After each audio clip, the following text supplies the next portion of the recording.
What is virtual memory?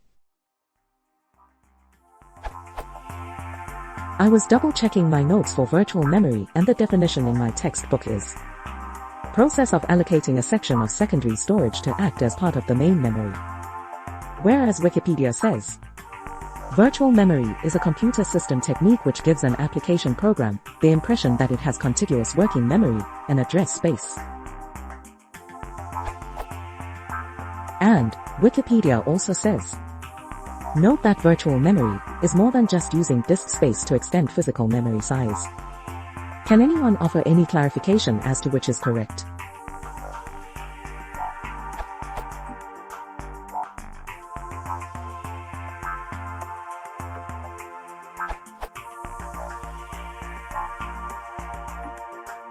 Virtual memory is a layer of abstraction provided to each process. The computer has, say, 2 GB of physical RAM, addressed from 0 to 2 grams. A process might see an address space of 4 GB, which it has entirely to itself. The mapping from virtual addresses to physical addresses is handled by a memory management unit, which is managed by the operating system. Typically this is done in 4 kilobits pages. This gives several features. A process cannot see memory in other processes, unless the OS wants it to. Memory at a given virtual address may not be located at the same physical address. Memory at a virtual address can be paged out to disk, and then paged in when it is accessed again. Your textbook defines virtual memory, incorrectly, as just number 3. Even without any swapping, you particularly need to be aware of virtual memory if you write a device driver for a device which does DMA, direct memory access. Your driver code runs on the CPU, which means its memory accesses are through the MU, virtual. The device probably does not go through the MU, so it sees raw physical addresses. So as a driver writer you need to ensure any raw memory addresses you pass to the hardware are physical, not virtual. Any large, multi-page, blocks of memory you send are physically contiguous.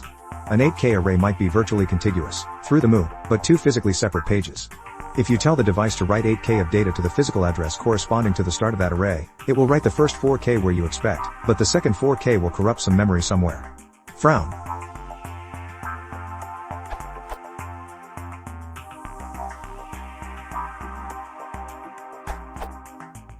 I'll try to start slowly, and then put this all together for you. It's like this. Virtual memory, as commonly used, refers to paging. As the name suggests, paging is like a human notepad. When you're working out simple sums, or learning simple information, you do it all in your head. You just load up all the information, process it, and get the answer. This is like a computer loading files from the hard drive. It loads up the programs or pictures or other information it needs to work into its real memory, or physical memory, and works on them with its brain, its processor. However, when you're learning complex information, or working with complex sums, you might not be able to fit all that in your head at once. You get confused, start to slow down, fail to keep it all in there at once, and have to forget something to remember something else. The human solution is to use a notepad. We note down on pages all the things we can't remember at once, but refer to them while doing the sums.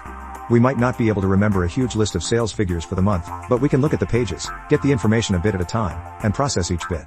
This is like the computer paging its memory, writing pages full of information, and putting it into virtual memory for later reference, and realizing it needs a page, and loading that page back from virtual memory into real memory. On Linux and Unix, the place where these pages are stored is literally called a page file, and the pages of data in memory are literally called pages. Different systems have different names for these things, but the general concept is much the same. So really, paging is very simple. All of the pages of information don't fit in memory, so some pages are put on disk, and loaded again later. Now, where it gets more complicated is that modern systems feature memory mapping and memory protection, which is all usually handled by the same hardware system in the computer, the Memory Management Unit, or MU. In a modern, multitasking computer, which can run many programs at once, and features memory protection, each program is usually separated from other programs running on the same system. This way, one program cannot alter another program simply by accessing its memory. The MU physically separates one program's address space from that of others. In other words, users' programs don't see other users' programs or even other programs. They don't see real memory, they see their own virtual memory. Now, this memory isolation concept and the page file concept are two conceptually different things, which is probably why you're confused. However, the key is that they both work using the MU, the Memory Management Unit, which splits memory into pages, and maps pages to a virtual address space.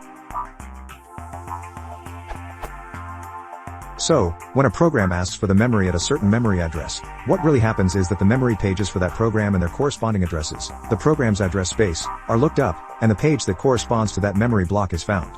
That page can either be loaded somewhere in real memory, in which case the program is given access, or it can be paged out to a disk. If it is paged out, then it triggers a page fault, the disk is accessed, and the page gets loaded into memory. So the program works even when there isn't enough memory, but it runs slowly, if it's having to use disk for what would normally be a very fast memory access. Now, if there isn't enough space to load that page into memory, then you have a problem. In that case, some other page that's already in memory has to be swapped to disk, so the first program's page can be loaded. Or, they might equally be pages from the same program. You see this sometimes in graphics programs, for instance, on heavily loaded systems, when part of the picture is loaded slowly and drawn quickly, then the next part is loaded equally slowly and drawn quickly, and when you go back to work with the first part, it's slow again. That's because they're being loaded in to be worked on, then swapped out again, so something else can be worked on. Obviously, this is a very slow way to work, and what you really need is more real memory.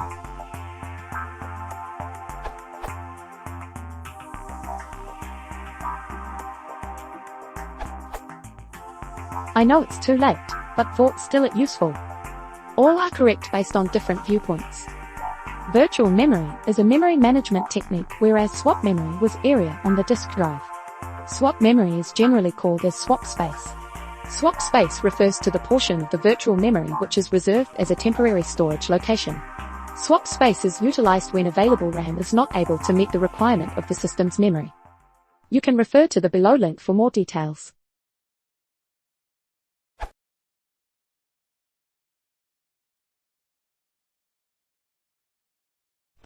LoFi has a